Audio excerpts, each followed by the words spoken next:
Hey, salut à toi, moi c'est Jérémy et je te souhaite la bienvenue sur la chaîne de Matcha Manga, le podcast où l'on parle manga, le temps d'un matcha. Aujourd'hui sera un épisode Parlons manga sur Mashle, un manga qui vient de se terminer en France après 18 tonnes de muscles, de choux à la crème et d'actions what the fuck un petit peu. D'ailleurs je t'avais dédié une petite fiche de lecture il y a quasiment un an, donc si jamais tu veux la voir, n'hésite pas. En vrai elle est toujours d'actualité, mon avis là-dessus sur le sujet n'a pas trop changé. Et comme l'écologie et le recyclage c'est important quand même, je vais te reprendre ma petite intro sur le sujet parce que bon, elle était pas si mal que ça. Alors Mashle, du coup, de quoi ça parle? Alors du coup tu as Mash Burndead qui est un jeune garçon élevé par son père un petit peu comme un ermite au fin fond d'une forêt. Alors ses passe-temps favoris c'est faire de la muscu et se taper des bons choux à la crème. Et autre petit détail et non pas des moindres quand même, c'est que Mash est né sans pouvoir magique dans un monde où la puissance magique définit un petit peu tout, donc ton rang, ton statut social, voilà. Et évidemment le fait qu'il soit sans pouvoir est gardé secret, car c'est tout simplement un crime passible de la peine de mort. Et bon, tu l'auras deviné, le secret de ce pauvre Mash va finir par être découvert par les autorités locales. Et bref, je te passe un petit peu le truc, mais du coup, en gros, pas le choix pour Mash, il va devoir se retrousser les manches. Et il va décider de s'inscrire à l'école des sorciers, tout cela dans le but de devenir le meilleur élève et ainsi détruire les vieilles mentalités du peuple et de la société, et le tout bien sûr avec sa fameuse magie des biceps. Voilà en gros un petit peu le topo de quoi ça parle. Alors maintenant du coup pour aborder un petit peu l'heure, j'essaie de décliner ça en plusieurs thèmes différents. Et du coup le premier ce sera l'humour. Parce que oui, le point central de ce manga reste l'humour, non pas comme un gag manga, mais honnêtement on y est un petit peu presque. Rien que déjà par son pitch improbable qui a un mix and twist que l'on pourrait résumer qu'on pourrait résumer tout simplement à Saitama qui va à l'école des sorciers grosso modo, donc Saitama de One Punch Man. Mais là du coup c'est intéressant, c'est toute la construction autour qui fait que ça fonctionne véritablement bien je trouve. Car même si on est sur des actions totalement délirantes, en soi, elle reste quand même dans un domaine du compréhensible. Et tout ça, en fait, c'est notamment bien amené grâce aux commentaires des gens, notamment, qui vont assister aux exploits de Mash et qui vont essayer de trouver une logique un petit peu imparable, en fait, sur ce qu'il est en train de faire. Par exemple, un petit exemple là-dessus. Par exemple, il va y avoir un match de Quidditch, en gros. Et pour cela, il va falloir évidemment que Mash apprenne à voler sur son balai. Et pour donner l'illusion qu'il arrive à le faire, il va tout simplement bouger les pieds très très vite pour arriver donc à voler. Donc voilà, en gros, c'est QFD, j'ai envie de dire. Le mec n'a pas besoin de voler concrètement et d'avoir des pouvoirs magiques, il a juste besoin de battre des pieds. Et du coup, les gens vont s'en rendre compte quand même. Et c'est là où c'est véritablement drôle, c'est que du coup, t'as des gens qui s'en rendent compte et d'autres beaucoup moins. Et en fait, c'est vraiment ce décalage qui est assez sympa. Et du coup, c'est tout ce décalage entre Mash et les autres qui est vraiment intéressant, je trouve. Enfin, disons alors plus précisément, on va dire qu'il vit un petit peu plus dans son propre univers et que du coup, ses actions et ses réponses seront très souvent terre à terre, ce qui crée beaucoup de décalage en fait. Et tout cet humour en vrai. Et du coup, tout ce côté comique qui en ressort forcément avec d'autres gens qui seront dans les grandes considérations et les grands débats. Par exemple, bah non, moi du coup, je sais pas, je t'envoie un super pouvoir magique ultra trop puissant. Bah en fait non, il a juste à mettre une baffe dans le rayon qui vient d'arriver sur lui. Parce que pour lui, bah en fait, la magie, ça n'existe pas, quoi. Il s'en fout complètement. Et voilà, c'est le genre de truc qui arrive assez souvent dans Mashle et que je trouve particulièrement drôle. Et d'ailleurs, même le fait qu'il soit complètement attiré par les choux à la crème, alors que c'est un gros go muscu qui prend à temps précis ses shakers de prot, donc que ce soit en plein cours ou en plein affrontement, bah là aussi encore c'est vraiment très drôle je trouve. Bon bref, en tout cas je vais pas t'en faire 56 tartines. L'humour c'est un petit peu subjectif, objectif ou subjectif, je me rappelle jamais du bon sens du mot. Bref, ouais, enfin, l'humour, ça dépend un petit peu de chacun. Personnellement, c'est un humour qui me fait vraiment rire. Et du coup, Mashle, on est rempli. Et du coup, c'est quand même avant tout de la drôlerie, hein, si on peut dire ça, sous un fond de shonen. Vient ensuite, évidemment, le thème de la baston. Parce que oui, je viens de te le dire, hein, du coup, qui dit shonen dit évidemment baston. Et là, pour le coup, tu vas être servi, car Mash, il va souvent quand même régler beaucoup de ses problèmes avec ses points. Et sans être forcément réducteur non plus, hein, c'est juste qu'il est comme ça, hein, ceux qui ne respectent pas les autres ou qui les rabaissent, ils auront tout simplement affaire à lui. Mais d'ailleurs, on note quand même une certaine progression, hein, au fil du temps, du coup, car de lui-même, il va apprendre aussi à mieux se contrôler, sauf quand la situation l'oblige, bien sûr, hein, tu l'auras compris. Et du coup, ce qui donnera lieu à un grand nombre de combats, tous plus spectaculaires les uns que les autres. Et surtout, vraiment, bon, on sent que les dessins sont beaux et sont précis. Hein, en vrai, hein, que la mise en scène des pouvoirs magiques mérite à elle seule de s'attarder plusieurs minutes par page, vraiment, afin d'apprécier autant la fluidité que la qualité des actions. Le seul problème, par contre, c'est que du coup, on est vraiment happé par ce qui se passe et que les pages de combat vont vraiment se tourner par elles-mêmes, c'est assez fou. Hein. Alors après, côté dessin, je dirais que c'est quand même un trait vraiment moderne pour le coup, mais facilement reconnaissable tout de même. Il a une certaine façon de faire les visages et aussi de faire les lignes de fuite et les lignes, comment on peut dire ça, tous les traits de mouvement en vrai.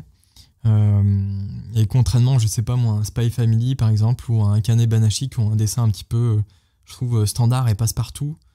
Le dessin de Mashle, en tout cas on le reconnaît quand même plus facilement. Enfin, on sait que c'est un petit peu différent de ce qui se fait d'habitude. Et vraiment, ça vaut le détour.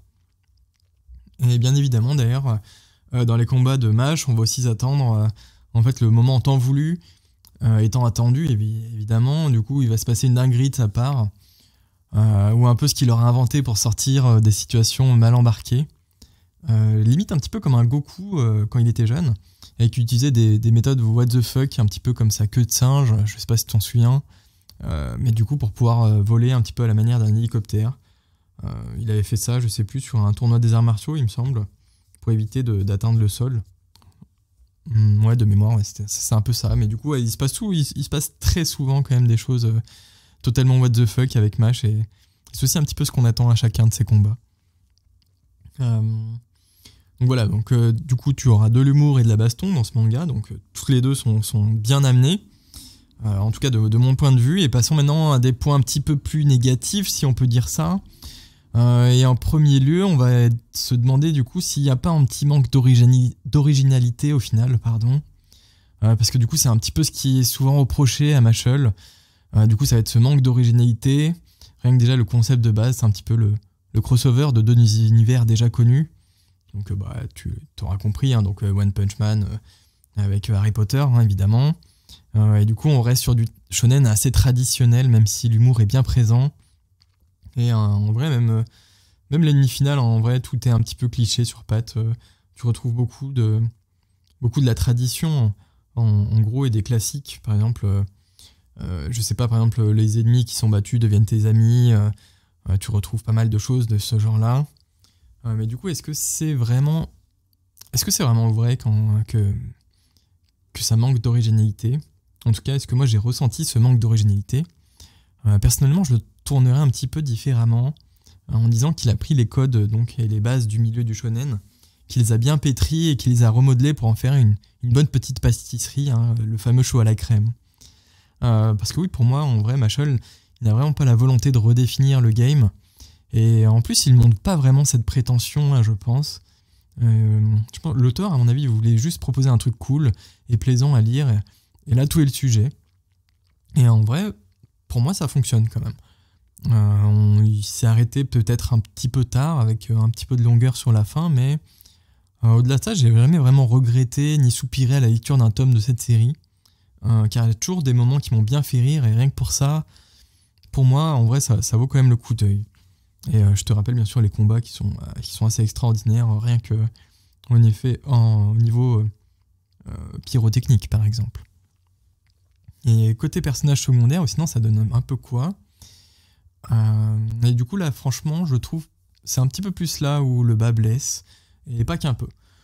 Parce que hormis peut-être l'espèce de BG traditionnel, hein, qui a à peu près les mêmes soucis en mode sister issue, comme un peu les mêmes problèmes du coup, comme un des personnages de Black Clover, je me rappelle plus mais son nom, mais c'est le mec au miroir je crois, qui fait partie de la troupe du Taureau Noir. En vrai le reste c'est un petit peu clairement Osef, hein. Les personnages secondaires c'est vraiment un peu des figurants je trouve, et cela d'ailleurs que ce soit du côté des gentils ou des méchants d'ailleurs, hein. Et ce qui est même vrai d'ailleurs, comme je le disais un petit peu avant, ce qui est même vraiment vrai pour le boss final du manga, qui veut juste devenir l'être ultime, parce que bon en vrai c'est quand même plus sympa que de ne pas être un être ultime, hein, tout simplement. Et globalement c'est un petit peu là toutes ses ambitions, ce que je trouve vraiment dommage. Surtout parce qu'à comparer, on a l'un des premiers grands antagonistes, hein, si on voulait dire ça. Je vais t'épargner son nom, mais du coup c'est le mec au pouvoir de marionnettiste au début, et qui lui par contre a le droit à un vrai background. Tu connais un petit peu tu connais clairement ses motivations et pourquoi il est entre guillemets méchant, et qui pour le coup était plutôt bien fait je trouve. Alors bien sûr pour respecter donc les traditions shoneni, qui finira par donner des coups de main à Mash par la suite. Et bon, de ce côté-là, après, pourquoi pas, hein, c'est toujours assez sympa de revoir certains personnages quand le manga évolue. Enfin, je trouve, hein, surtout quand ils sont pas vraiment directement intégrés à la team initiale, mais quand ils apparaissent ponctuellement, par exemple. Et aussi, tu vois, leur évolution par la même occasion. Mais eux, concrètement, c'est un petit peu le souci de ce manga, c'est d'arriver à te faire apprécier d'autres personnages que Mash, qui tirent quasiment toute la couverture sur lui, hein, tellement qu'il est en dehors des normes, et que l'on attend aussi que toutes les actions importantes et what the fuck viennent de lui. En vrai, le reste des autres combats, on s'en fout un peu, on veut juste savoir ce que Mash il va faire, parce qu'on sait que toute la solution va venir de lui, quoi.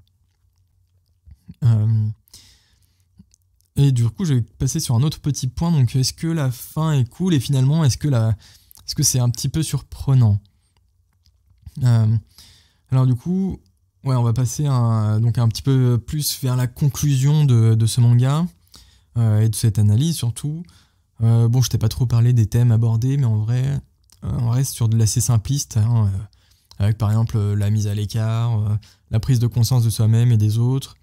Bien sûr, tu as les fameuses valeurs du Jump, à savoir amitié, effort, justice, bravoure aussi, dans l'idée, mais sans que ce soit clairement des thèmes bien explorés, hein. Je trouve, et encore une fois, je pense pas que ce soit l'envie du mangaka non plus. En vrai, je pense que le bonhomme, il voulait juste proposer un truc cool, et puis voilà. Un truc cool et sympa, ça se lit bien, voilà. Je pense que c'est un petit peu ça. Et aussi, du coup, je vais quand même te faire un petit mot sur la fin. Donc si jamais je vais spoiler un petit peu, donc disons que tu peux revenir d'ici une petite minute ou une trentaine de secondes, hein, à peu près, si tu veux pas écouter ce que j'ai à dire sur la fin. Bon, c'est bon, tu l'as fait? Allez, ok, bon, let's go donc. Donc oui, la fin m'a un petit peu surpris quand même. Parce que bien sûr, on s'attendait tous à ce qu'il devienne élu divin, hein. C'est un petit peu comme Naruto, on s'attend à ce qu'il devienne Hokage à la fin, vu que c'est son but de base, hein. Mais j'étais assez amusé de voir qu'au final, il va refuser le poste, et tout ça pour retourner à sa vie d'avant, quoi, et devenir un chef shootier, si on peut dire ça.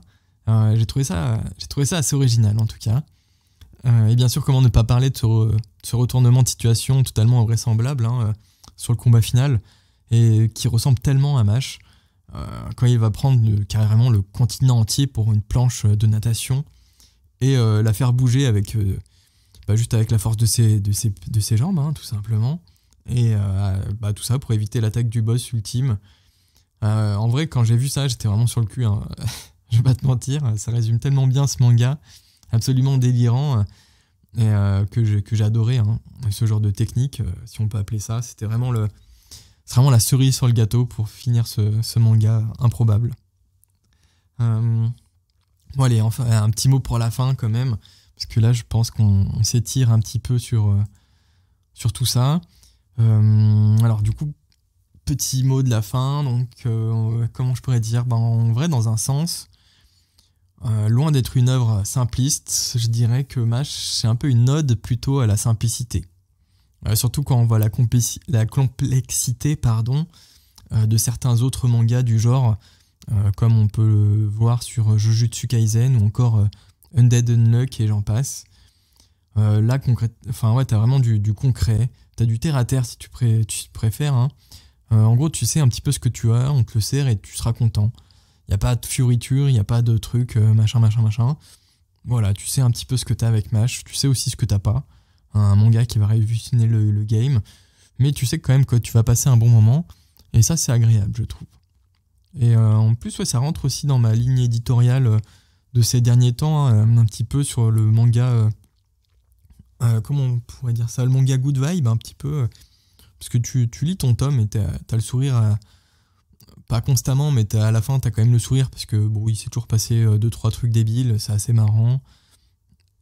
Et voilà, ouais, du coup c'est les petites good vibes qui tranchent un petit peu avec les mangas bien dark que l'on peut lire à côté. Bah écoute, voilà, moi je vais finir là, gentiment là-dessus. Je pense que j'ai un petit peu tout dit, ce que j'avais à raconter sur le sujet. J'espère encore que ce sera assez intelligible et pas trop long pour le coup. Comme d'habitude, je t'invite à me faire un petit retour, que ce soit sur ton app de podcast ou sur Insta, ou les deux, hein, bien sûr. Hein, je dis jamais non à des retours. Et tu auras évidemment toutes les informations dans la description de l'émission. Et maintenant, je n'ai plus qu'à te souhaiter une très bonne journée ou une bonne soirée, ça dépend. Et puis, à la prochaine, tout simplement. Salut.